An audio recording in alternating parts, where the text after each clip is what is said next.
You're listening to the Oneofus.net podcast network.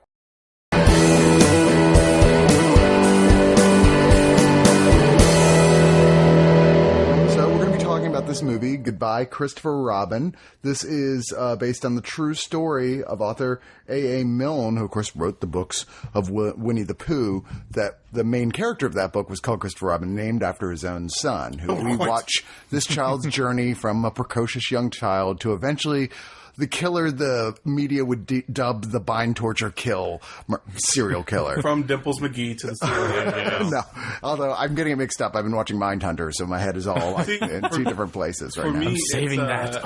Every time I hear Goodbye Christopher Robin, I think Goodbye Yellow Brick Road. Yeah. So it's just been in my head. So you just start off with your Elton John thing going right there? I just start thinking Winnie the Pooh. Me too, yeah. It just starts playing in my head. Makes you wonder, I kept waiting for them to go, A.A. Milne was a fecophiliac. I was like, what other explanation is there for the name of this bear? But I guess Pooh wasn't associated with poop in England at this point. It was just a sort of exclaimer of oh, Pooh. Pooh. Yeah. Yeah, it was more innocent than apparently my twisted mind. Well, now it is Pooh. Now it does mean crap. Yeah. Winnie the Poop. Oh, bother. Oh, bother. And then we here in Austin have a whole yearly festival devoted after, of course, the donkey. I know. Eeyore. His birthday. Eeyore's birthday. Any chance to just get wasted. Really. Yeah, well, it's Austin. We don't need an excuse. Yeah. Austin always got to be different. Just, we got this thing. It's like, you're a city. Keep going. That's just been going back to, like, the hippie days in Austin. No, I know, but it's just like, God, not everything is like, it's just Austin. It's like, Austin, let's keep going. It's your city in Texas. Come on. Has anybody been to Eeyore's birthday? I've never been. I went a couple times. This is like a couple chicks walking around who are topless. You probably wouldn't want to see topless. But, a bunch of old hippies, a bunch of young frat boys tossing frisbees around, pot smoke everywhere. So it's Saturday. Basically. Overpriced food truck food, Anyway, though, that has little to nothing to do with this actual story or Eeyore at all, really. Now, these books, when they came out, they really were ridiculous. I mean, they were a Harry Potter-sized sensation when these books originally came out. And A.A. Milne, who was previously known as a playwright, had come back from the war, and he was kind of fucked up. Dude was PTSD and hard, and kind of lost his way. But when he actually made the time to connect with his young son, they kind of really actually hit it off as they found this connection through imagination. And that connection and that bonding led to him creating all these characters and writing these books that unfortunately turn around and bit their whole family dynamic right in the ass. Yeah. It's that whole be careful what you wish for, because success can be a dangerous thing, especially when you're selling your own son as the real version of the protagonist in these super popular books. And just this is going to be a bit of a fighting about a distinction, but just from the story we just watched, I would say what happened with Winnie the Pooh and all that was a symptom of the overall disease of just that family. Just because it just wasn't functional. The only time it was good is when it was forced to be functional, because the nanny had to go take care of her sick mom. He's like, I guess I got to be your father now. Yeah. Yeah, it was one of those like, hey, and you're so good at it. If you would just let yourself do that, you guys would have been fine. Yeah. But here, Domhnall Gleeson is playing A.A. Milne with Margot Robbie as his wife. I don't know about you, but there was that like 10 minutes in the beginning of this film. I was like, please let reality take a really weird turn and let this be some strange golden age origin of Harley Quinn. I was the opposite. I was like, I hope this is like the side story, the time travel side story for About Time 2. Oh, God. Because they were both really in About for Time. that. Kelly MacDonald plays their nanny, who also was featured in the book. In fact, the only one not featured in the books pretty much is the mom and dad, which is like, dad wrote it. Mom's kind of a bitch, let's face it. Well, that's her generation, though. And not fairly portrayed. Like, no, probably you got A.A. Milne's backstory pretty well. What happened to Margot Robbie? Like, what is in her background? They do nothing to detail who she really was. Yeah. All you know about her is, like, regardless of the culture of the times, she's kind of an absentee mom who's very self-absorbed and very, like, kind of like, I want my kid to love me, but I also don't want to have to spend time with him if I don't feel like it. Yeah, like, they better define the nanny than they do the mom. It's funny. It's funny. She was actually one of the more believable characters in the movie for me. Because I just imagine this entire generation of women like her who were fortunate enough to have their husbands, come back from war, and then all these years later have to see their sons go away. And I mean, I see what you're saying, but what I'm saying is, if you're going to depict her as the central point of conflict for a part of the movie, and you're giving everybody else context, give me some context to latch on with her. Yeah, because we don't really feel like, regardless of her seeming realistic, she's just not much of a character in this film. The one arc we really have from her is because, there's a little beginning, that portion that's basically close to the end of the movie. It says, something dramatic is going to happen with young Christopher Robin, maybe not as young as he once was, and that she was so stressed out about the idea of even having a boy child because she had watched her husband go off to war and come back a different changed man, and she's like, I don't want to go through that again. I wanted a girl because, and in fact, it seems like, that's part of why I was making a joke about him growing up to be a serial killer, because she keeps going, I wanted a girl, and kind of dressing him like they call him Billy, which is a girl's name. Don't take him to a hotel. Giving him girl hair, and I'm just confusing him with a lot of stuff. I'm like, that kid is going to grow up to be a serial killer for sure. I didn't really mind that they ushered her in and out and didn't really give her much context. So that I would have taken away from... I didn't want to break up the dynamic that the father and son had, because I think that's where the movie really, really shines through. Agreed. The strongest points of this is that moment when the father is left to his own devices with Christopher, or Billy, as they called him, Billy Moon, and... they find that connection, and it's a really charming portion of the film that does some neat visual stuff, but never goes too far with it, is there kind of right mix of imagination and magic. I've seen that episode of Doctor Who with Van Gogh, yes. They're exploring their imagine and building this imaginary world.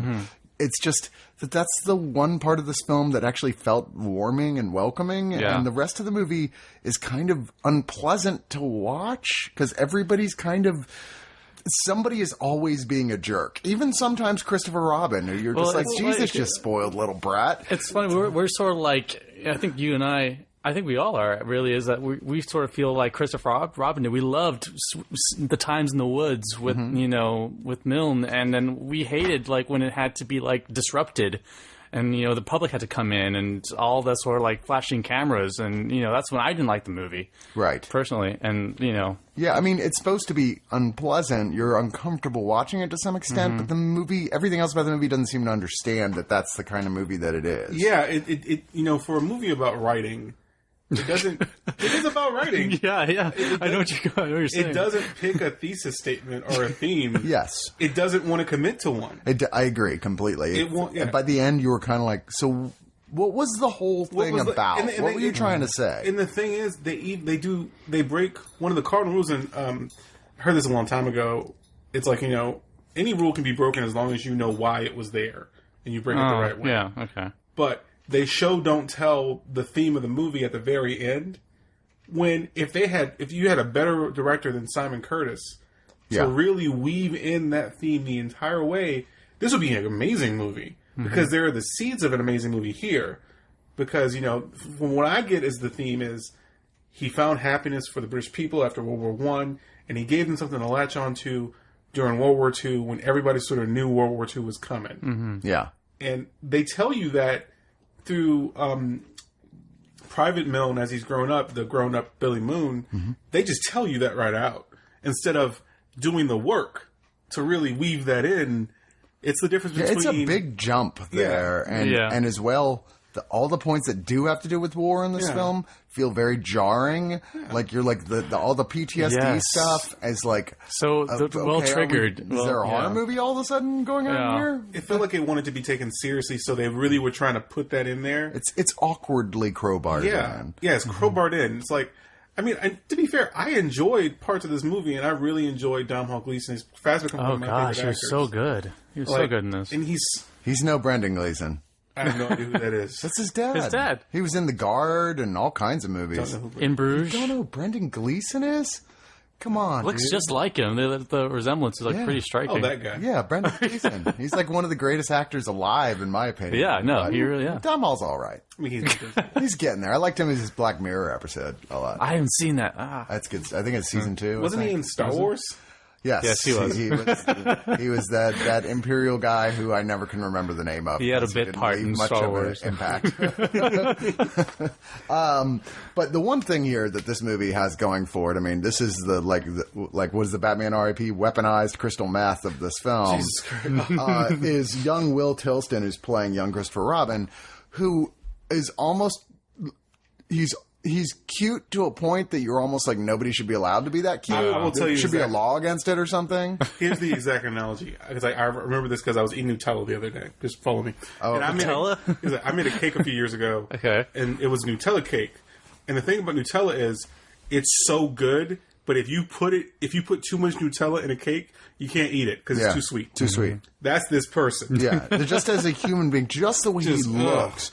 You're like, his dimples are like the cuteness equivalent of Wolverine's claws, right? He's the best at what he does, so and true. what he does is so nice it's going to make you throw up. It's like you look at him and you're like, man, you're going to get beat up so bad in middle school. Yeah, there's no hope for you. But he's a casting agent's dream, though. Yeah, and then once you're a teenager, every single girl in the world is going to be deeply in love with you, probably. You're going to probably grow up to be one of those, like, Jesus fucking Christ, like a Mickey Mouse Club's going to be falling over itself to cast. It depends. Sometimes...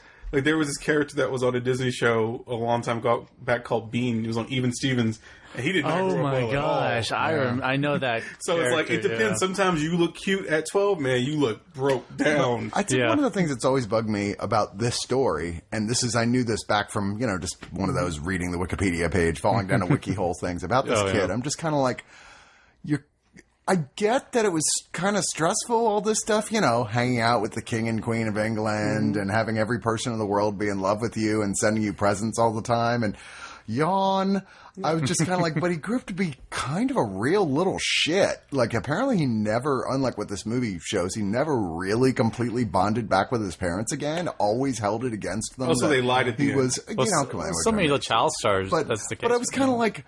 Man, fucking somebody send Daniel Radcliffe to go talk to this kid and go smack him and go, snap out of it. You can be a normal kid. It's not like you were like these Hollywood kids who were getting molested by producers and shit. Come on. No, that's true. My thing was, it does depict, because like, I have a few friends that have had issues growing up, and some that objectively are big issues are better adjusted than the ones who have much less issues because everything's relative. So it does a good job of showing that. But yeah, you're growing up in fucking I think 1914. Yeah. Mm-hmm. Well, no. It's like 19. It's close to the 20s. Yeah, like the war was 1917 when they showed that, and so it's several years, quite a few years later, they had the kid. So then, like 6 or 7 years after that, 1930.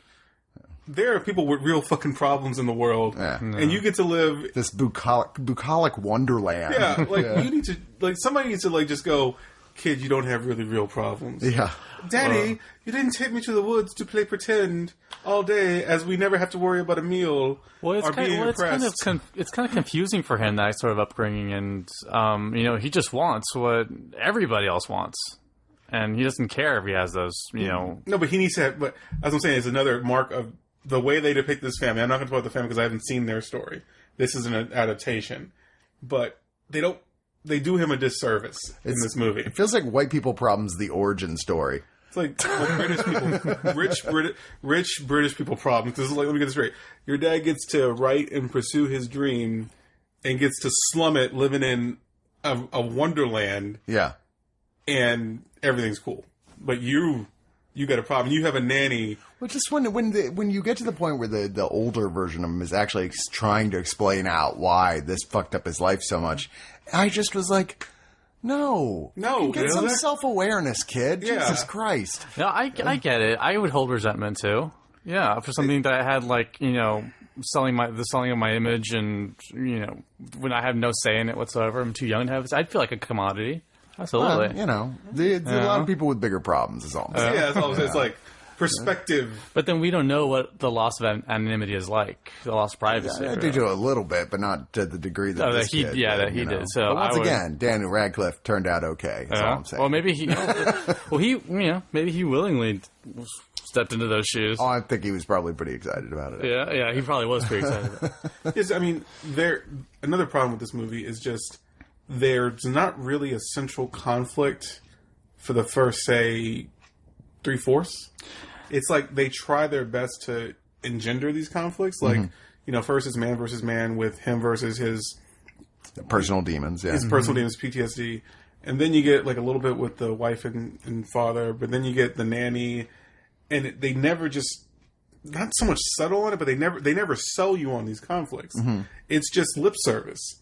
It's just, okay, here's it's bam, bam, bam, one after the other. Yeah. Yeah, it's just like, movie has tell a story. The movie has a lot of the same problems that this director's previous film, My Life with Marilyn, did. Where it's like My Week with Marilyn, where it feels like it's just kind of you're getting bits of things that were important, but nothing ever really completely. But connects. that one was like a little bit more of a finite. Yeah, because that was more of a finite. It was like My Week with Marilyn. You know, it's going to be this one like little through line story. Here, it's an entire pretty much a lifetime. But both films felt like they never got in deep. They just acted like they were getting in exactly. deep. Exactly. It's superficial deepness. Yeah, exactly. Yeah. All right, so let's go to final thoughts. Frank, why don't you get us going? One thing, like I said before, I lived with the British for 5.5 years. The one thing I loved about them so much that I found just so amusing is their the profound embarrassment they have about being complimented, which is like such a thing to behold. And the entire time watching this movie, every time I saw this kid like be uncomfortable around, like I was like, yeah, that's true. That's real.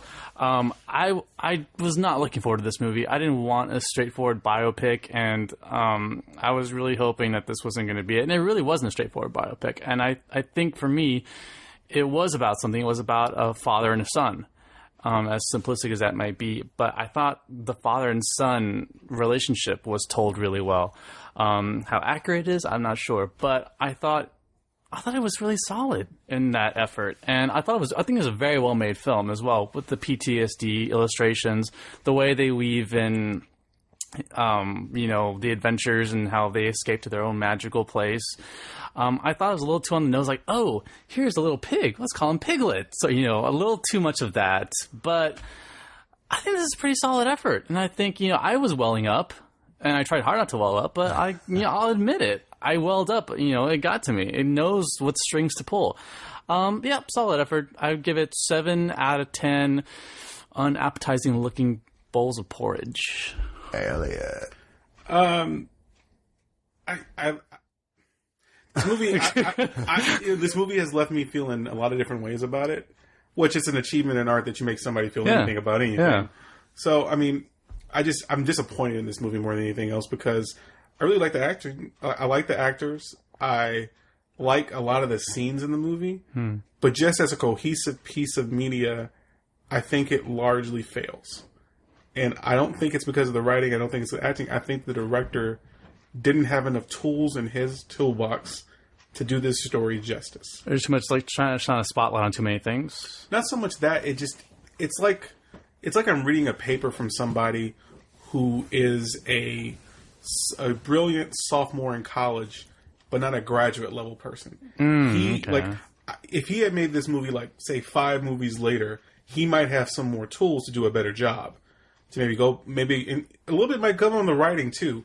They didn't really tell a cohesive story to me, but I'm giving it a 5 Disney buys everything out of 10 because what is there? And there are moments that you do lose yourself. But you lose yourself in a way that there's a moment in the movie they go magic realism, and they just don't go back to that. And then they want to do grit, and then they go back to that sometime, and then they want to do a central conflict. That's not the central conflict. I wish I had seen it done by a better director. So 5 out of 10, Disney buys everything. Yeah, I think you and I are right on the same page. More or less. I definitely really liked those magical realism moments, but I also am a real sucker for magical realism in films. Me too. But that's the whole thing, is that sequence is so well done, that part of the movie, which is the shortest real arc in the film, you just want it to keep going, and instead the movie feels like it's got to get kind of ridiculously over melodramatic, and it's weird that the parts that are saccharine are not in that super sweet part. All that works, but there are other points you're like, this is so saccharine-y. It's just ugh. And then there are parts you're just the music swelling in a way that's more than is deserved, and you it gets super melodramatic. And I was just kind of, you're right, it just feels like the work of a director who wasn't ready for this film yet. I give this 5.5 out of 10 popped red balloons, which means Pennywise shall appear. I was thinking 99 left balloons. No. There weren't 99. There was just one important one and a clown in the silver. Yeah. Going, all the poo floats down here.